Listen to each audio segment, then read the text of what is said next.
Morning students. हम अपना third chapter कर रहे हैं मैनेजमेंट अकाउंटिंग का, मैनेजमेंट इंफॉर्मेशन सिस्टम। आज इसका टॉपिक है हमारा डिसएडवांटेज। अब किसी चीज़ की अच्छाइयाँ हैं तो बुराइयाँ भी होंगी। इसकी बुराइयाँ क्या हैं? एक्सपेंसिव। एक्सपेंसिव का मतलब है महंगा। जब हम कोई स्पेशलाइज सर्विसेज लेते हैं तो वो हमेशा महंगी होती है। जैसे अगर हमें कुछ थोड़ी बहुत बीमारी हुई है, सर्दी खांसी हुई है, अगर हम एक देसी सी दुकान पे जाकर छोटे से डॉक्टर के पास जाकर दवाई लेते हैं तो वो हमें काफ़ी सस्ती मिल जाएगी। इवन केमिस्ट शॉप पे जाकर भी हम दवाई ले सकते हैं तो वो भी काफ़ी सस्ती पड़ती है। पर अगर हम किसी स्पेशलाइज के पास जाएँ, ठीक है, कोई MBBS या MD डॉक्टर के पास जाए तो वो हमसे ज़्यादा फीस चार्ज करता है। तो यानी कि जब भी स्पेशलाइजेशन की बात आती है तो वो चीज़ महंगी हो जाती है, तो इसलिए ये महंगी है। अगर आपके पास ऑलरेडी कंप्यूटर सिस्टम है तो आपको उनको अपग्रेड करना पड़ेगा, ठीक है, जिसके लिए आपको एक्स्ट्रा फीस पे करनी पड़ेगी। आपको स्टाफ को भी समझाना पड़ेगा, सिखाना पड़ेगा MIS के बारे में। Lack of privacy. अब आपका सारा डाटा जो कंपनी का है वो एक डाटाबेस के अंदर होगा जिसको यूज़ किया जाएगा MIS के अंदर पॉलिसीज बनाने के लिए, रिपोर्ट्स बनाने के लिए। तो जो सेंसिटिव डाटा है जैसे कि क्रेडिट कार्ड डिटेल्स हैं, कोई ईमेल्स हैं, वो सब उसके अंदर होंगी तो प्राइवेसी नहीं रहेगी, कोई भी आपके डाटा को चुरा भी सकता है। MIS use only by skilled users. जो स्किल्ड हैं, जिन्हें ये पता है कि हमने जो स्किल्स हैं, जिनको ये पता है कि हमने कैसे यूज़ करनी है टेक्नोलॉजी, MIS को जो सॉफ्टवेयर है उसको हमने कैसे यूज़ करना है, सिर्फ वो इसे यूज़ कर सकते हैं। जो अनस्किल्ड हैं या जिनको थोड़ी बहुत नॉलेज है उसके लिए MIS की कोई यूटिलिटी नहीं है। जैसे मैं आपको एग्जांपल देती हूँ, हम फ़ोन यूज़ करते हैं, फ़ोन में हमारे पास एंड्रॉयड भी है और एप्पल के भी है। तो आईफोन में ये कहते हैं कि बहुत ज़्यादा फीचर्स होते हैं, तो क्या सबको वो फीचर्स यूज़ करने आती हैं? नहीं, हम सिर्फ कॉलिंग यूज़ करेंगे, व्हाट्सएप यूज़ करेंगे, फेसबुक, ये चीज़ें यूज़ करेंगे, पर उसकी जो सारी फंक्शंस हैं वो हम यूज़ नहीं कर पाते, तो हमारे लिए उसकी यूटिलिटी बहुत ज़्यादा नहीं रहती। Only quantitative data use in MIS। अब क्वांटिटी के अंदर जो डाटा है, सारा डाटा इसके अंदर डाल दिया जाता है MIS के अंदर, पर जो क्वालिटी है डाटा की, जैसे मोरल ऑफ वर्कर्स है, एटीट्यूड ऑफ वर्कर्स है, क्वालिटी की कहीं पे भी कोई बात नहीं होती। Effectiveness decrease due to frequent changes in top management. अगर टॉप लेवल मैनेजमेंट बहुत फ्रीक्वेंटली चेंज होती रहती है तो MIS की जो यूटिलिटी है वो कम होती रहती है। Time consuming. अब प्रोग्राम्स को रीप्रोग्राम करना है, इश्यूज को रिजॉल्व करना है, तो डिसीजन मेकिंग में काफ़ी समय लग सकता है।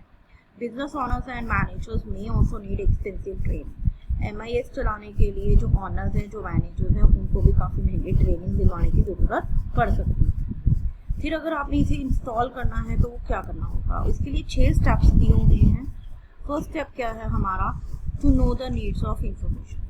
जो इन्फॉर्मेशन हमें चाहिए वो कौन सी है, कैसी है।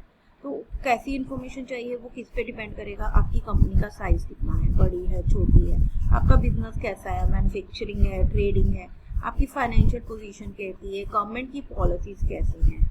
तो जब इन्फॉर्मेशन की बात की जाए तो आपको ध्यान में क्या रखना है? आपकी इन्फॉर्मेशन के यूजर्स कौन होंगे, कितनी इन्फॉर्मेशन चाहिए, डिसीजन किसने कैसा लेना है। सेकेंड है हमारा एक्सप्लेन ऑब्जेक्टिव ऑफ MIS के ऑब्जेक्टिव्स क्या हैं, ठीक है। इसके अंदर हम प्रॉपर स्टडी करते हैं। किसकी स्टडी करेंगे हम? बिजनेस ऑब्जेक्टिव्स की, प्लान्स की, पॉलिसीज की।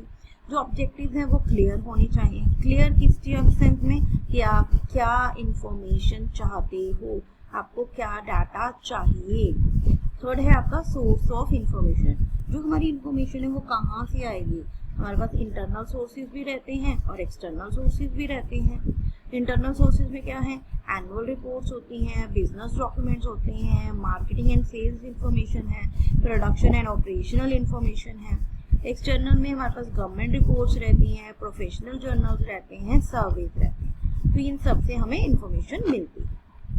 फिर है क्लासिफिकेशन ऑफ इंफॉर्मेशन। इंफॉर्मेशन को अलग अलग कैटेगरीज में डाला गया है, जैसे कि स्ट्रैटेजिक इंफॉर्मेशन, ऐसी इंफॉर्मेशन जो लॉन्ग टर्म डिसीजन लेने के लिए ज़रूरी होती है, स्ट्रैटेजीज बनाने में ज़रूरी होती है, वो स्ट्रैटेजिक इंफॉर्मेशन कहलाती है। लॉन्ग टर्म जैसे आपने कोई नया प्लांट लेना है, कोई नया प्रोडक्ट बनाना है, अपने बिजनेस को डाइवर्सिफाई करना है। टैक्टिकल इंफॉर्मेशन कौन सी है? ऐसी इंफॉर्मेशन जो कंट्रोल, आपके बिजनेस रिसोर्सेज के ऊपर कंट्रोल करने के लिए चाहिए, जैसे budgeting, inventory level, productivity level. फिर क्या है? Operational information. ऑपरेशनल इंफॉर्मेशन क्या है? Operation of the business. तो उसके लिए जो इन्फॉर्मेशन चाहिए होगी, जैसे डेली शेड्यूल्स क्या है हमारे मैन्युफैक्चरिंग प्लांट के। Planning information. प्लानिंग इंफॉर्मेशन किस लिए चाहिए? ताकि हम स्टैंडर्ड्स बना सकें, जैसे टाइम स्टैंडर्ड, डिजाइन स्टैंडर्ड। फिर है डाटाबेस इंफॉर्मेशन। डाटाबेस इंफॉर्मेशन क्या है? मल्टीपल यूसेज है और हर जगह पर ये अप्लाई होती है। तो ये कहते हैं जो फीचर्स हैं इंफॉर्मेशन के वो क्या है? इंफॉर्मेशन वेरीफिएबल होनी चाहिए, जिसको आप वेरीफाई कर सको। ये नहीं कि कोई भी नकली डाटा उठा के दे दिया। जो इन्फॉर्मेशन है आपकी करंट और टाइमली होनी चाहिए। Relevant information reduces uncertainty. अगर रेलेवेंट इंफॉर्मेशन है तो उससे जो अनसर्टेनिटीज हैं वो बहुत कम हो सकती हैं। एरर और मिस्टेक फ्री होनी चाहिए।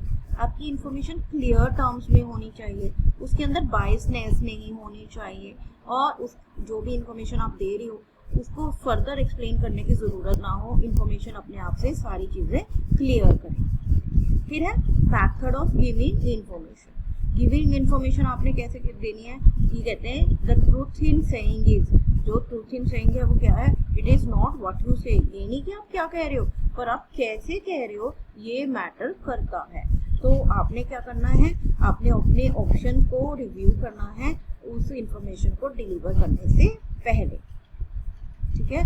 फिर आपने ये देखना है कि जो इन्फॉर्मेशन है वो क्या देनी है, उसकी कितनी कॉपीज बननी है, उसको रिपोर्ट या चार्ट्स के फॉर्म में आपने आगे प्रोवाइड करनी है, किस तरीके से प्रोवाइड करनी है। और आपने कॉस्ट पर भी ध्यान देना है कि इन्फॉर्मेशन प्रोवाइड करते हुए आपको कॉस्ट कम पड़े और बेनिफिट्स ज़्यादा हो। और लास्ट है इवैल्यूएशन।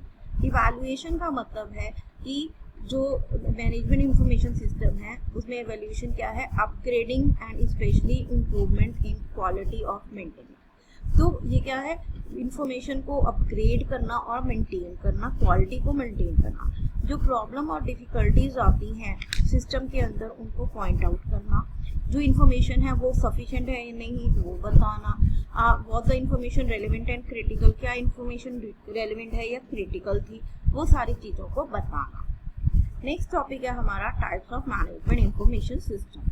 काम करने के लिए जो मैनेजमेंट इंफॉर्मेशन सिस्टम्स हैं वो कई तरह के हो सकते हैं। अपनी बिजनेस को स्मूथली रन करने के लिए आप पे डिपेंड करता है कि आप किसको यूज करते हो। पहला है प्रोसेस कंट्रोल।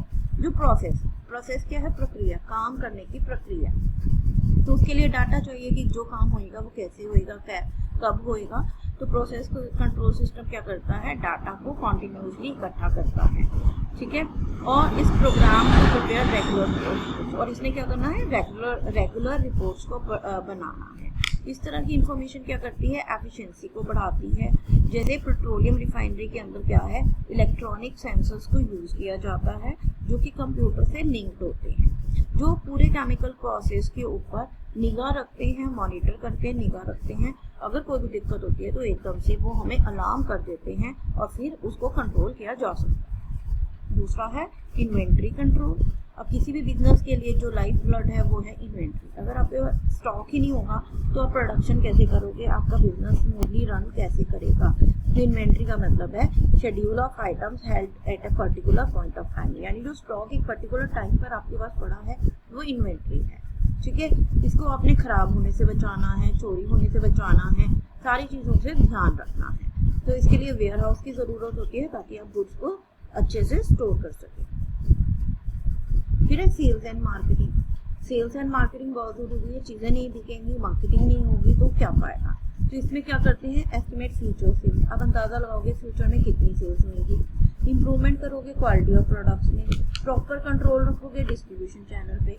गुड्स की प्राइसिंग, डिस्काउंट और प्रमोशन पर ध्यान रखोगे और सेल्स प्रमोशन पर भी ध्यान रखोगे। फिर है ह्यूमन रिसोर्सेज। अब कोई भी मशीन अपने आप से काम तो करेगी नहीं, ह्यूमन रिसोर्स तो चाहिए। तो ह्यूमन रिसोर्स क्या करेंगे? उनको जो एक्टिविटीज़ हैं उनको मैनेज करेंगे।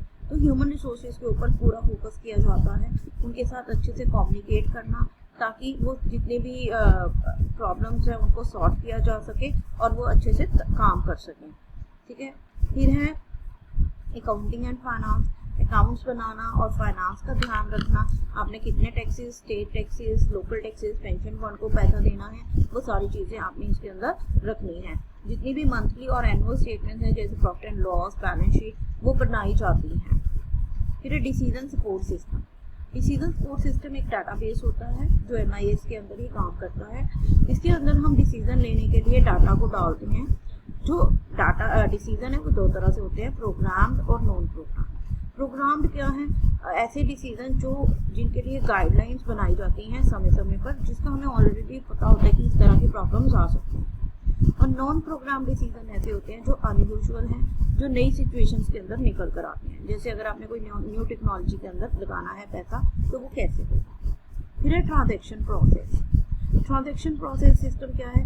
डे टू डे लाइफ में आप दिन में 10, 20, 50, 100, 200, 500 ट्रांजैक्शंस करते हो, तो उन ट्रांजैक्शन सिस्टम्स को प्रोसेस करना, ठीक है। इनके अंदर आपकी जैसे क्रेडिट पॉलिसी क्या रहेगी, set limit on borrowing, airline reservation system, electronic transfer of funds etcetera, इन सब के ऊपर ध्यान रहता है। फिर intelligent artificial intelligence expert system. ये जो कंप्यूटर्स हैं उनको पहले ये माना जाता था कि ये सिर्फ नॉलेज को स्टोर करते हैं, पर ये कोई भी डिसीजन नहीं ले सकते। पर आज के समय में जो कंप्यूटर्स हैं, AI यानी आर्टिफिशियल इंटेलिजेंस जो है, वो कंप्यूटर्स को इंसानों की तरह सोचने पर सक्षम बना रही है। तो ये मैनेजर्स को हेल्प करते हैं क्विक डिसीजन लेने में। लास्ट पॉइंट है एग्जीक्यूटिव इंफॉर्मेशन सिस्टम। एग्जीक्यूटिव का मतलब है सीनियर मैनेजर्स। वो नॉन प्रोग्राम डिसीजन लेने के लिए MIS की यूज़ करते हैं ताकि वो अच्छे से डिसीजन ले सकें और प्रॉब्लम्स को सॉल्व किया जा सके। तो इसके साथ ही हमारा जो थर्ड चैप्टर है वो खत्म हो जाता है। ये इसके क्वेश्चंस हैं, तो आप इसको प्रिपेयर कीजिए। बहुत इंपॉर्टेंट चैप्टर है, इसमें से क्वेश्चन आते ही आते हैं। Thank you.